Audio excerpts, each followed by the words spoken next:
Shalom, apa kabar Bapak Ibu Saudara sekalian?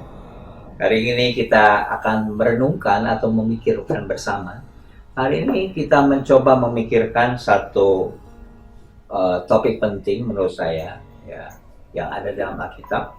Yang pertama adalah kasih karunia atau grace bersama dengan kebenaran atau truth. Jadi grace and truth atau kasih karunia dan kebenaran.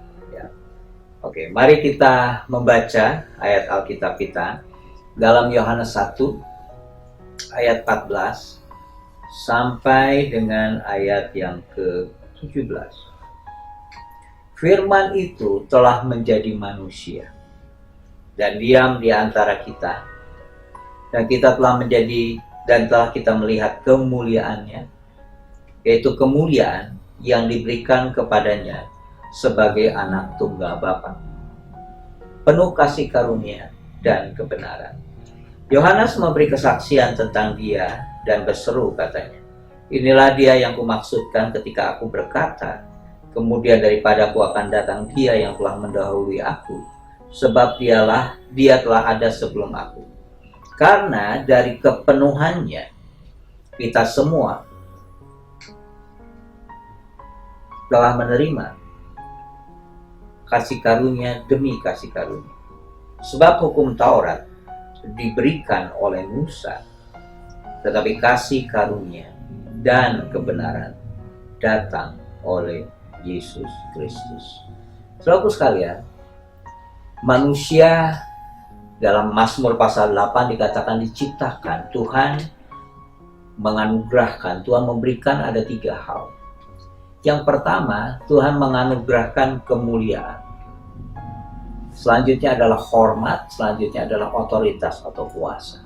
Jadi, saya ulang sekali lagi, saat manusia diciptakan, manusia diberikan kemuliaan, diberikan hormat, dan selanjutnya diberikan otoritas. Tapi ketika manusia jatuh dalam dosa, kemuliaan, hormat, dan kuasa seolah-olah sirna. Nah, Allah telah memberikan sebuah perjanjian yang kita mengenalnya sebagai perjanjian lama yang diwakilkan oleh hukum Musa. Nah, perjanjian lama ditandai dengan ada 10 hukum Tuhan.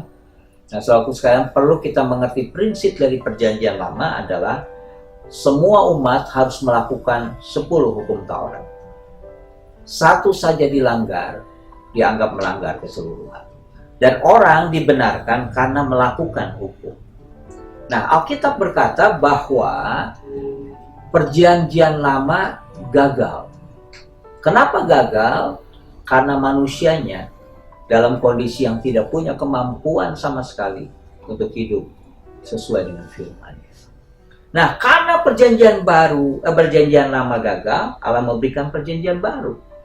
Bahkan di perjanjian baru katanya, hukum Tuhan itu akan ditulis di setiap hati dan batin dan pikiran mereka. Nah, kemuliaan hilang karena dosa. Nah, tapi akhirnya kemuliaan itu datang.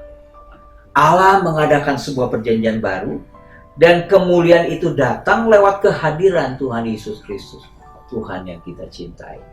Dia datang, katanya firman itu telah menjadi manusia dan diam di antara kita, dan dikatakan dan kita telah melihat kemuliaannya. Kita telah melihat kemuliaannya. Padahal sebelumnya kemuliaan itu sudah sirna dan hilang. Tapi Yesus hadir, kemuliaan itu datang. Ditandai dengan 2 hal dikatakan. Yang diberikan kepadanya sebagai anak tunggal Bapa, penuh kasih karunia dan kebenaran. Kemuliaan itu datang dalam 2 hal, saudara. Yang pertama lewat kasih karunia, yang kedua adalah lewat kebenaran. Grace and truth. Kasih karunia dan kebenaran. Saat seseorang terima Tuhan Yesus, lahir baru, terima Yesus, dia menerima 2 hal itu. Pertama, dia menerima pribadi Yesus yang adalah firman itu. Firman bukan hanya sekedar tulisan, bukan hanya sekedar hukum, tapi firman adalah satu pribadi. Nah, ketika kita terima Yesus, kita juga menerima 2 hal yang namanya kasih karunia dan kebenaran. Ya. Kasih karunia dan kebenaran. Ada orang bilang, yang penting adalah kasih karunia. Di bagian yang lain bilang, yang penting adalah kebenaran. Ya, padahal saudara sekalian, dua-dua hal ini Tuhan anugerahkan. Yesus datang membawa dua hal tadi. Yang pertama kasih karunia, yang kedua adalah kebenaran. Contoh yang paling sederhana, kalau saya lihat dalam Alkitab, ketika ada seorang yang kedapatan berbuat zina, ya para ahli Taurat menggiring dia, membawa orang yang berzina ini di hadapan Tuhan, dan mereka diperhadapkan kepada Tuhan Yesus. Yesus waktu itu sempat membungkuk, terus Tuhan Yesus bilang, barang siapa di sini yang tidak berdosa, silahkan merajam lebih duluan, melempari wanita ini dengan batu. Di Alkitab bilang mulai dari yang tertua sampai kepada yang muda, mereka pulang tanpa melakukan perajaman itu. Nah, Tuhan bertanya kepada wanita itu, pada mana mereka pergi? Mereka sudah pergi. Nah, Tuhan Yesus bilang gini, aku pun tidak menghukum engkau. Itulah kasih karunia. Tuhan bilang, aku tidak menghukum engkau. Tapi Tuhan berkata gini, tetapi jangan berbuat dosa lagi. Jadi Tuhan datang kepada wanita itu bukan hanya memperkenalkan kasih karunia yang ditandai dengan pengampunan, pembebasan, tapi Tuhan juga bilang, jangan berbuat dosa lagi. Ya. Bagus sekalian, kasih karunia itu datangnya dari Tuhan. Kasih karunia kita tidak perlu mengusahakannya, kita tidak perlu memperjuangkannya, karena kita tidak mungkin bisa mendapatkan kasih karunia dengan kekuatan kita sendiri. Karena kasih karunia itu adalah pemberian dari Tuhan. Nah, soalnya bicara tentang kasih karunia memiliki definisi paling tidak dua hal. Yang pertama, sebuah pemberian yang sangat bernilai, yang sangat mahal, sebuah pemberian yang sempurna, yang diberikan Tuhan kepada kita, yang sebenarnya kita tidak pantas atau tidak layak untuk menerima pemberian itu. Itu definisi yang pertama. Definisi yang kedua dari kasih karunia adalah kekuatan atau kemampuan untuk melakukan yang kekuatan manusia tidak mampu lakukan. Artinya kasih karunia bukan hanya pemberian yang sangat bernilai, mahal, sempurna. Ya, kita tahu dalam wujud pengorbanan Tuhan Yesus, kita nggak mampu, diberikan kepada kita yang tidak pantas dan tidak layak menerimanya, Tuhan berikan. Tapi kasih karunia juga adalah kemampuan dari Tuhan untuk kita bisa melakukan yang kekuatan manusia tidak bisa lakukan. Orang di dalam hukum Musa, mereka mau melakukan mungkin, tapi tidak mampu lakukan karena manusia berdosa.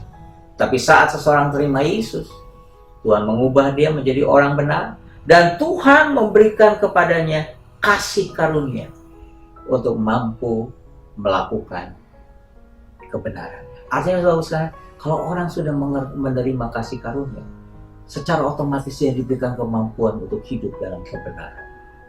Kasih karunia memang bukan perjuangan kita, semua adalah anugerah, betul-betul pemberian Tuhan. Tapi kasih karunia itu akan memampukan kita untuk kita bisa mampu hidup dalam kebenarannya, mulai mentaati kebenarannya. Bahkan di Alkitab dikatakan kasih karunia akan mendidik kita untuk hidup suci, hidup benar, seperti apa yang Tuhan mau. Saya ulang sekali lagi, kasih karunia adalah anugerah. Kita terima dengan iman, dengan syukur. Kebenaran adalah sesuatu yang kita mulai praktekkan, kita lakukan, karena Tuhan lewat karya salibnya, keselamatannya, dia bukan hanya memberikan kepada kita rasa berharga. Kita diberikan yang namanya peneguhan akan keberhargaan diri kita.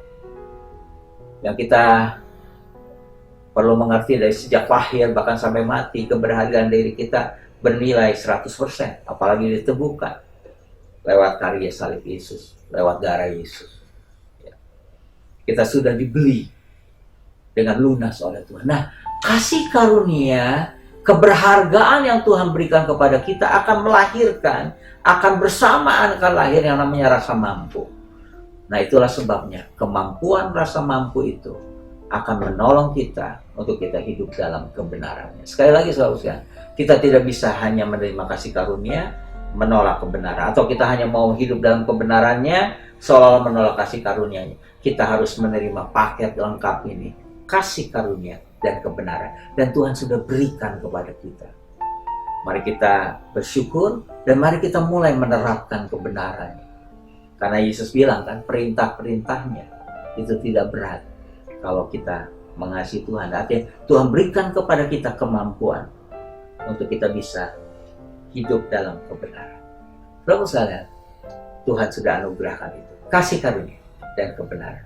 Terima dengan iman, mari kita hidup di dalamnya dengan sebuah iman, harapan yang baru, yang selalu diarahkan kepada Tuhan. Tuhan memberkati. Bapa di surga, kami sudah mendengar kebenaran-Mu. Tuhan tolong kami. Kami bersyukur karena Tuhan sudah menganugerahkan kepada kami kasih karunia dan kebenaran. Kau sudah menganugerahkan kepada kami keselamatan yang bukan karena hasil usaha kami, karena Tuhan sudah anugerahkan. Dan kami percaya bahwa kasih karunia juga memampukan kami untuk hidup dalam kebenaran. Terima kasih Tuhan, karena kehadiran-Mu mendatangkan kemuliaan yang seolah-olah hilang dari abad ke abad. Tapi kemuliaan itu sudah datang lewat kehadiran-Mu. Dan kami terima kasih karunia dan kebenaran dari Tuhan. Terima kasih Tuhan. Dalam nama Tuhan Yesus. Haleluya. Amin. Tuhan memberkati.